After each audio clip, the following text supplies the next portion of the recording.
आज हम worksheet number 8 करेंगे जो कि आपकी 21 अक्टूबर के लिए बनी हुई है। और आपका जो चैप्टर चल रहा है बेटा कंपोनेंट्स ऑफ फूड, उसी चैप्टर को ये आगे वर्कशीट एक्सप्लेन करती है। आज हम पढ़ेंगे बैलेंस डाइट। अब तक देखो बच्चों, आपने सारे कंपोनेंट्स फूड के मेन सारे कर लिए। उसमें हमने क्या क्या अब तक पढ़ा है? कार्बोहाइड्रेट्स, है ना, कार्बोहाइड्रेट्स, फैट्स, विटामिन्स, और हमने क्या क्या पढ़ा? Proteins, yes, very important, minerals और रफेज एंड वाटर। ये हमारे सारे कंपोनेंट थे फूड के जो हमारी डाइट में होने चाहिए। ओके, तो आज अब हम पढ़ते हैं बैलेंस डाइट। पहली बात पता होनी चाहिए बैलेंस डाइट क्या है।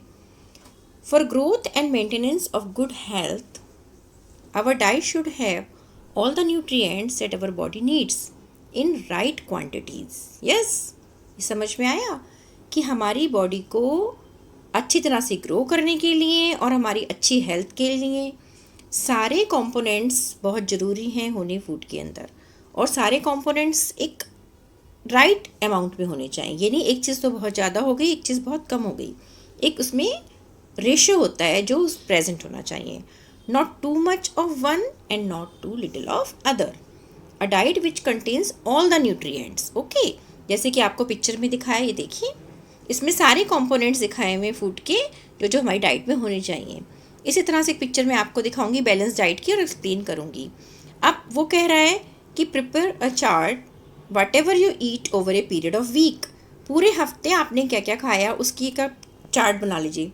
सपोज आपने पूरे हफ्ते मिल्क भी लिया, यहाँ पे लिखते जाएंगे आप, मिल्क, उसके बाद राइस भी ली, रोटी, दाल खाई आपने, ओके, एंड वेजिटेबल में डिफरेंट हो सकती हैं, कोई भी आलू मटर, मटर पनीर, एनीथिंग, या बैगन, या जो भी आपने खाया।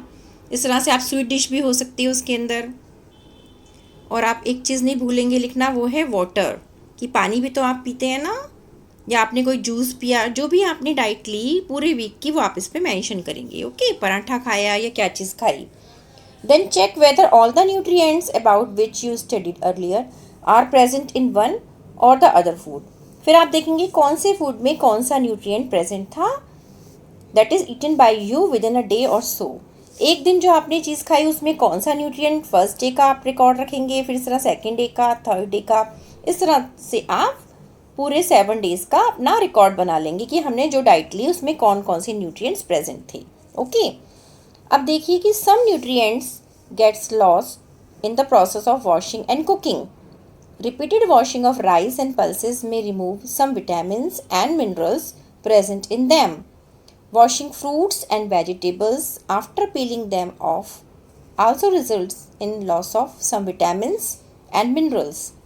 Many useful proteins and considerable amount of minerals are lost if excess water is used during cooking and thrown away.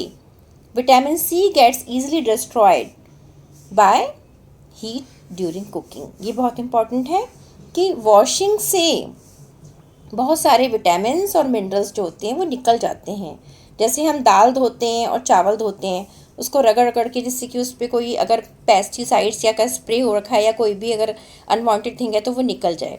लेकिन ज़्यादा धोने से क्या होता है, उसमें से विटामिन्स और मिनरल्स भी निकलते हैं, है ना। और इसी तरह से अगर हमने रॉ कोई भी चीज़ खाई है तो ठीक है, लेकिन हम उसको पील ऑफ करके खाते हैं, अच्छे से धो के खाते हैं तो ठीक है। लेकिन अगर हमने इसको छिलका उतार दिया उसके ऊपर से और फिर उसको धोया तो कई सारे विटामिन्स और मिनरल्स में से निकल जाते हैं वॉशिंग में, क्योंकि वाटर में डिज़ोल्व होते हैं, वो पानी के साथ धुल जाते हैं। जैसे कि विटामिन सी हो गया, वो तो कुकिंग से भी डिस्ट्रॉय हो जाता है। तो इसलिए एक्सेसिव जो है उसको वॉशिंग जो है हमें अवॉइड करनी चाहिए, जिससे कि हमें प्रॉपर अमाउंट में विटामिन्स और मिनरल्स मिल सकें। ओके, एक बार आप उसको देख लीजिए, इसमें हमारी बैलेंस डाइट। यस बेटा, हमारी बैलेंस डाइट में ये आप देखिए, ये बैलेंस डाइट का एक पिक्चर बना हुआ है, पाई चार्ट की तरह है कि कौन कौन सी परसेंट में क्या क्या चीज़ें होनी चाहिए। इसको आप देखेंगे ब्लू कलर से दिखाया है, फ्रूट्स एंड वेजिटेबल्स। पिक्चर में क्लियर है ना, ये देखिए ये पोर्शन 40% हमारी फूड में फ्रूट्स एंड वेजिटेबल्स होने चाहिए. Then this green part, 25% green part, 25% this red part. Green part क्या है? प्रोटीन है. और 25% जो आपका रेड पार्ट है वो फाइबर रिच कार्बोहाइड्रेट्स, गेहूँ जो आप खाते हैं, चावल वगैरह. ठीक है. और 10% ये आप देखेंगे पर्पल कलर से दिखाया है, और 10% बस फैट्स हमारी डाइट में होने चाहिए. क्योंकि फैट जो होता है एनर्जी गिविंग फूड तो है, बट ज़्यादा अमाउंट में हमारी बॉडी में स्टोर होने लगता है और हमारी और प्रोसेस को, जो मेटाबॉलिक एक्टिविटी होती है, उनको डिस्टर्ब करता है. इसलिए मैक्सिमम अमाउंट आप देखें कि हमें फ्रूट्स और वेजिटेबल्स का लेना चाहिए, क्योंकि वो हमें विटामिन्स, मिनरल्स और बहुत सारी चीज़ें देते हैं. ओके बेटा.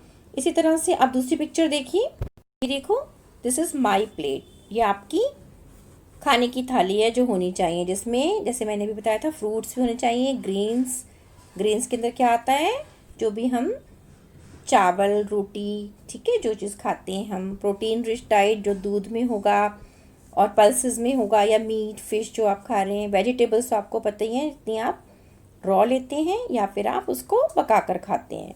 तो this is your what plate. And इसके साथ इसमें हमें पानी, वाटर और ये डेयरी प्रोडक्ट में मिल्क प्रोडक्ट हमारे पास ज़रूर होने चाहिए खाने के लिए. ओके बेटा. तो ये आपने देखा. अब हम क्वेश्चन आंसर डिस्कस करते हैं. यस.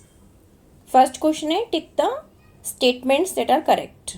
आपने टिक करना है जो करेक्ट स्टेटमेंट है. इसको थोड़ा बड़ा करके देख लेते हैं. By eating rice alone we can fulfill nutritional requirement of our body. क्या खाली चावल खाकर हम अपनी बॉडी की सारी न्यूट्रिशनल रिक्वायरमेंट को फुलफिल कर सकते हैं? नहीं कर सकते, है ना. तो आप इसको टिक नहीं करेंगे. जो करेक्ट है उसको टिक करना है. One must include fruits and raw vegetables in diet. हमें अपने खाने में रॉ वेजिटेबल्स और फ्रूट को इंक्लूड करना चाहिए, खाना चाहिए. यस. तो इसको आप टिक कर देंगे, इसको आप क्रॉस कर देंगे. ओके. नाउ नेक्स्ट क्वेश्चन है, which vitamin gets easily destroyed by heating during cooking. Okay. तो ये अभी हमने देखा था कि vitamin C gets destroyed by heating. Okay. तो ये आंसर आपने देख लिए. इसी तरह से आप एक पूरी अच्छी सी पिक्चर बनाएंगे जिसके अंदर आप बैलेंस डाइट को समझाएंगे. पाई चार्ट जो मैंने आपको दिखाया था वो भी आपने ड्रॉ करना है. ओके बेटा. थैंक यू बेटा.